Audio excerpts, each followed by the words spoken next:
Warning! This video may contain spoilers for the movie Renfield. If you have not seen this movie yet, I suggest you don't. Or do if you're into that kind of movie. On with the video.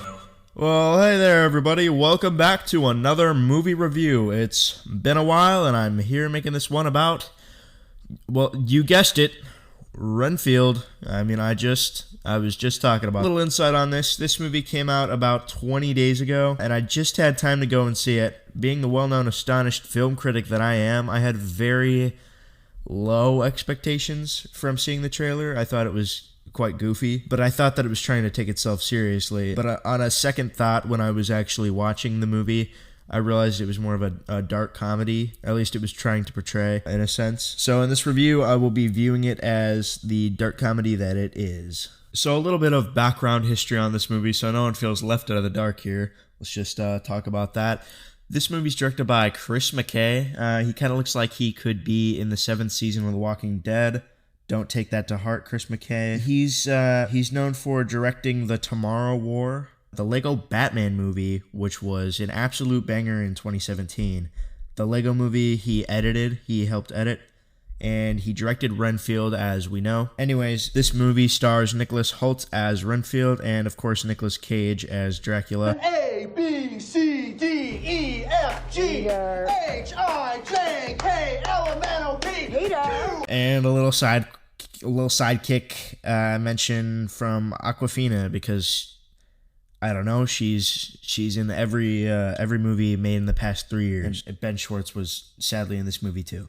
Anyways, welcome to the Renfield movie review.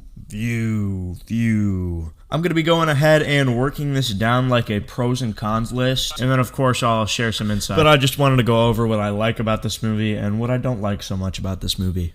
So, let's get straight. That's cringe, I'm sorry. Starting off with the pros list, we have Nicolas Cage.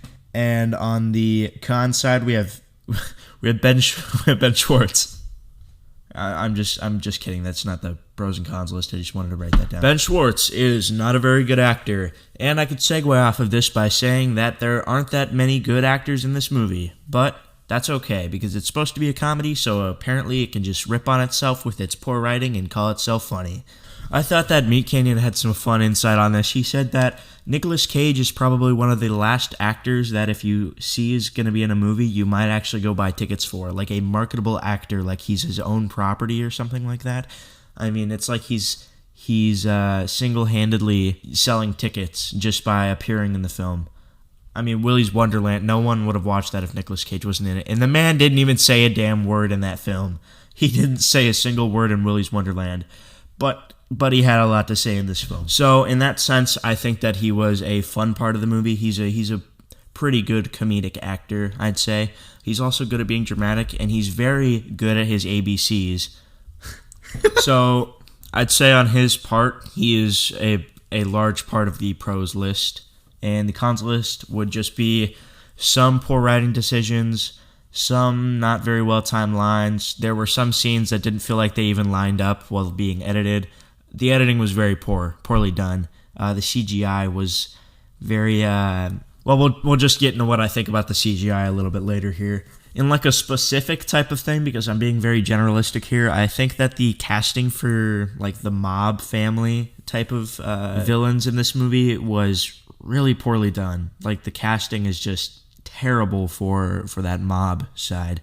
I think that for the mob boss woman, Angelina Jolie, would be great. My dad said that too. He was like, she would have done way better. The woman that did play her, I don't know if she's been in a lot of movies or something, but her performance fucking sucked, and it sounded like she was smoking at least 12 packs a day on set. And let's see, her name is Shohari. I don't know. So I'm looking at the filmography here. She's in Star Trek. Makes sense because she kind of looks like an alien. I think that she looks like a madball in this movie. I know that's fucking harsh, but I'm not wrong, am I? Other than just ragging on this poor old woman that's just trying to make a little bit of money off of a dark comedy movie that she doesn't really know anything about. At least I think, because Terrible. Anyways, the rest of the dynamic for that mob family also sucked. I think Ben Schwartz had maybe the worst performance of this entire film. Near the end, when he gained Dracula's powers, he reminded me a bit of the guy that plays Venom in Spider-Man 3, the original trilogy. He just came off boastful, but in a very weird way.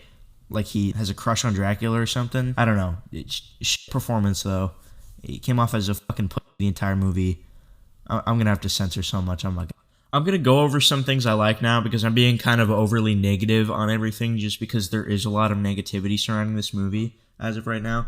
But I really liked the set for a lot of the film. I thought Renfield's house was pretty unique. It was a lot of pastel colors, pretty funny because the entire movie centers around him killing people for Dracula, which is, it's part of the joke that he's trying to get away from Dracula, so he goes into this little fun house.